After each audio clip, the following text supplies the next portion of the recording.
সাধু যোহন রচিত মঙ্গল সমাচার 9 অধ্যায় 1 6 থেকে 9, 13 থেকে 17, 34 থেকে 38। একদিন যিশু যেতে যেতে পথে এক জন্মান্ধকে দেখতে পেলেন। তিনি তখন মাটিতে থুকু ফেললেন।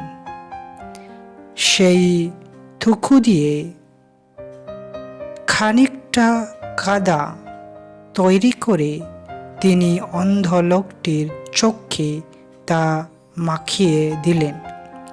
তারপরও তিনি বললেন, যাও, তুমি এবার সিলোয়াম জলকুণ্ডে গিয়ে চোখ মুখ ধুয়ে ফেলো।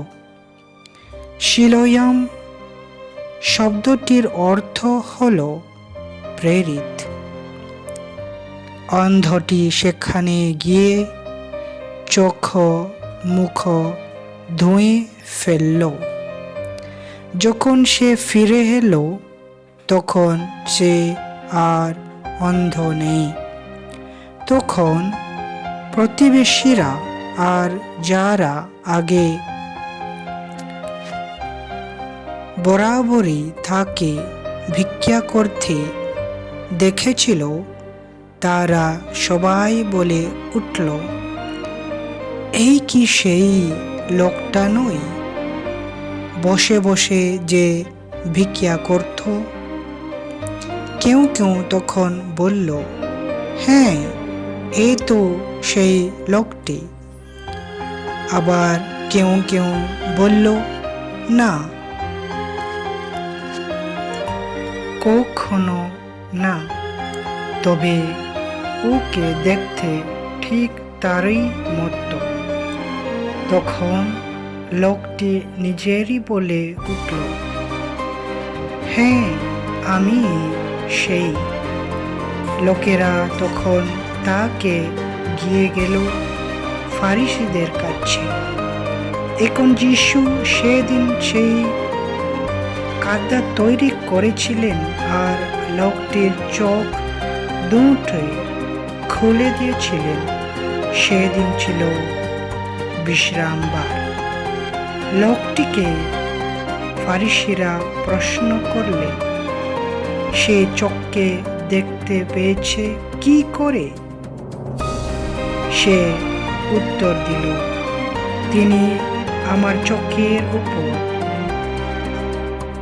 খানিকটা কাদা লাগিয়ে দিয়েছিলেন, তারপর আমি চোখ ধুয়ে ফেলেছিলাম আর এখন আমি চোখে দেখতে পাচ্ছি। ফারিসীদের মধ্যে কয়েকজন তখন বললেন, ওই লোকটা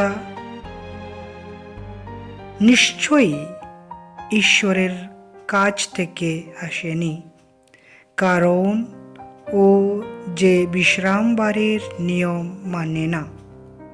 কিন্তু অন্য কয়েকজন বলতে লাগলেন, যে পাপী, সে কি কখনো এমন অলৌকিক কিছু করতে পারে? এইভাবে তাদের মধ্যে একটা মতভেদ দেখা দিল। তাঁরা তখন সেই লোকটিকে আবার জিজ্ঞেস করলেন, ও যখন তোমারই চোখ খুলে দিয়েছে, ওর সম্বন্ধে তোমার নিজের কি বলার আছে? সে উত্তর দিল, আমি তো বলি, তিনি একজন প্রবক্তা। ফারিসীরা তখন বলে উঠলেন, জন্ম থেকেই তুমি একেবারে পাপে ডুবে আছো, আর তুমি কি না আমাদের শিক্ষা দিতে আসছো?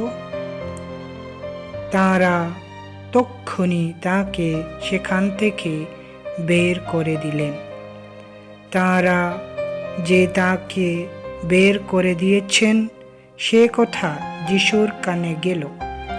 তখন তাকে খুঁজে নিয়ে তিনি বললেন, মানবপুত্রের প্রতি তোমার কি বিশ্বাস আছে? উত্তরে সে বলল, প্রভু, আমার বলে দিন তিনি কে, যাতে আমি তাকে বিশ্বাস করতে পারি।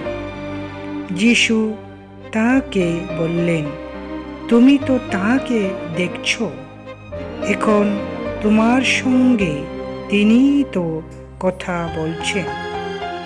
লোকটি বলল, প্রভু, আমি বিশ্বাস করছি। এই বলে সে যিশুর পায়ে প্রণত হলো। এই হলো প্রভু যিশুর মঙ্গল সমাচার।